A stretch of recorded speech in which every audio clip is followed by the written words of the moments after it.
Hello and welcome to Explorers of Elsewhere's Faction Actions. Hello. My name is Dan, and you join me in the aftermath of episode 14, where to see what's going on in the city of Elysia. There are 15 factions that are all kind of doing their things in the backgrounds and sometimes in the foregrounds, being interfered with and similarly interfering with our crew of players. Last time we looked at this page, 7 factions all completed their clocks around about the same time, with a number of other factions kind of hot on their heels. And we knew that whatever the factions had in store for the city of Elysia, it was going to be quite monumentally different. Like a lot of change. But focusing back in on episode 14, we find the crew having successfully kidnapped the leader of the Cobbles, their best friend Mustovan, which has sent the street gangs of Elysia into a bit of a tiz. That was a job, well, it was sort of a job from the Children of Aya, although the crew were slightly loose in their interpretation of it. Instead of killing Musto, they instead kidnapped him for his own good. But trust me, it was for his own good. So, in terms of looking at the reputations, whilst there was a bit of a running battle, one of the casualties of their plan to sort of like undermine the authority of the Children of Aya by kidnapping Musto instead of killing him, the Cobbles fundamentally had to chase the players down through the streets of Rookridge. There were a lot of knocks and bangs and scraped elbows, but that culminated in a reduction in reputation, with a +1 reputation with the underworld as a whole. And we're going to drop the Cobbles down to 2, as... I mean, you know, perhaps the Cobbles know that something's up. Or do they? Yeah, that's in question. I guess it is the Cobbles. Otherwise, they reported back to Lukraji that they had completed the mission. Musto is nowhere to be found. That's how good a job they did of bumping him off. And as such, their reputation has improved with the Children of Aya. So they actually go up to a +2 with the Children. Favoured by the gods, it would seem, and then that also brings the faith reputation as a whole up to +1 as well. Marvellous. And that is pretty much it for the overall faction reputations with the crew. Moving swiftly on to the factions themselves and what they've been getting up to. In the past, I've rolled when there's been only one segment, but for the interest of time, we'll kind of jump through those because they're kind of done deals. We will start with the Watch, with the Guard even. So the City Watch have been biting and fighting one another in an attempt to find a new leader to fill the spacious boots of the long departed Marshal Algarve. And with one segment left, regardless of how well we roll, the City Watch are going to find a new leader. So we're just going to tick that up to full. We will see who has risen to the top of the dog pile. Next up is the Blackguard. They are attempting to find the Heart Speaker, whoever or whatever that is. They are a tier 6 faction still, so we'll just go ahead and roll 6 dice. Ooh, that was a terrible roll. So they are down. They roll a 5. That's 2 segments. They are up to 5 of 6. The EIC completed their task last time, so they are restarting the clock, and once again they are attempting to uncover knowledge on enemy forces. Now they've discovered the identity of Songbird at the end of their last clock, which has caused her to go to ground. But whilst they're like just in general looking through the city to see what they can find out, stay ahead of the curve, they roll a 5, so that'll be 2 segments as well. That'll take them up to 2 of 6. Just like that. Cool. The marionettes. So Songbird has gone to ground, as we said. It's difficult for her to kind of strike out, but her network is still quite strong. Now the marionettes are a tier 3 faction, so she's going to go ahead and roll 3 dice to see if she can find the source of the veil, which a couple of people are looking for actually. She rolls a 6.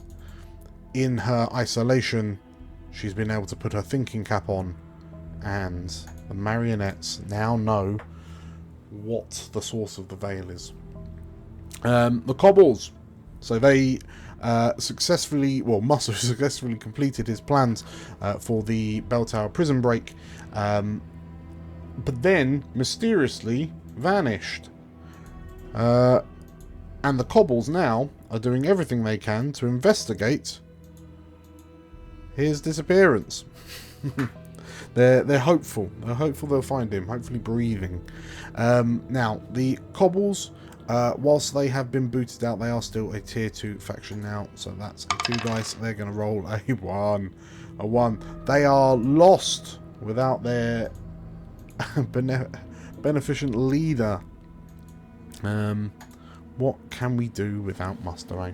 Okay, so 1 segment there, 1 of 6. The Elysia, once again, infiltrating rival factions. They're pulling strings in the background. They're keeping themselves busy. The Elysia are also tier 3. So we're going to go ahead and roll 3 dice. Bam, bam. They've rolled a 4. That's a partial success. So that is 2 segments for what they're working on their 3rd rival faction.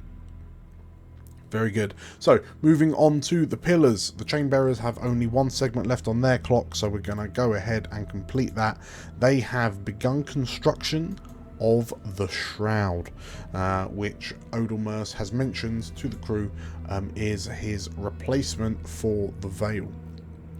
After having been told that that is not long for this world by Tarot once upon a time. Having kicked out the Cobbles, the Tellers are on. They've successfully damage controlled. Now they're rebuilding. So the Tellers are a tier 2 faction. This time round, they're attempting to strengthen their hold on Old Town. Now that it is free of Musto and his ilk. 2 dice for them. Let's see how well they go, see if they can capitalise on the movement. They can. That is a 6. That is 3 segments of the 6. So yeah, they are on their way to repairing the damage. Lastly, for the pillars, the Lodge Reticent. So they successfully completed a clock to usurp control, power and control. That was helped along by the crew completing the Castle Antelir job. Interestingly, I'm going to leave the Lodge Reticent where they are. Clearly Nephene has a plan that she would like to complete first, and we will see what that looks like. The Children of Ire.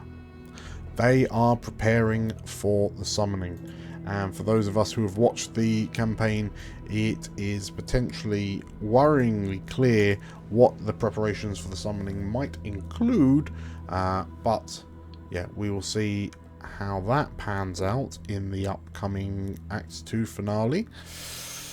So yeah, only 1 segment left. We're going to complete that clock. The Shield of Elysia. They only have 1 more segment to complete their clock of recruiting new initiates, and it would seem that yeah, the Shield of Elysia and Children of Ire are of like mind. The Garden Keepers have also been told to hold fire on anything else, so they're not going to start a new clock either. I dread to think what the Faith has in store for the city. Lastly, the Kindling, the Hollow, and the Orchestra, all part of the Forsworn. So the Kindling are also looking for the source of the Veil. Now, the Kindling are a tier 2 faction. Let's see how they do. They only need 2 more segments to complete their clock. Oh, they do not. Interesting. So, only the marionettes have found out. The Kindling are 1 segment away from finding the source of the Veil. Next up is the Hollow. So they are attempting to empower the Hollow Man. Now we know that the Hollow are also tier 2. So we're going to go ahead and roll 2 dice for them. They roll a 6. That is 3 segments. That is a completed clock. Whatever the Hollow Man is, it is now empowered. And I'm sure that is 100% not going to bite the crew on the backsides. And finally, for the Forsworn, the Orchestra, again, also a tier 2 faction. We've now seen the Orchestra in the flesh, and I suspect the crew kind of wish they hadn't. Back in episode 13, that was the first time the Orchestra kind of showed its face to the crew. The nature of it is still in question, but once again is adding to the cacophony. 2 dice, that's a 5, so that is 2 segments. So the hunt begins anew, and there we have it. We have 1, 2, 3, 4, 5, 6 completed clocks this time round. The Lodge and the Garden Keepers just kind of like holding on their recent accomplishments. So once again, there's loads of change happening, and due to introduce itself politely and quietly to the crew. All of this is shaping up to what will be a very interesting Act 2 finale, which will be episode 15, the next episode after this. And yeah, I'm really looking forward to seeing how it all pans out. So, if you enjoyed this video, make sure to hit the like button and comment down below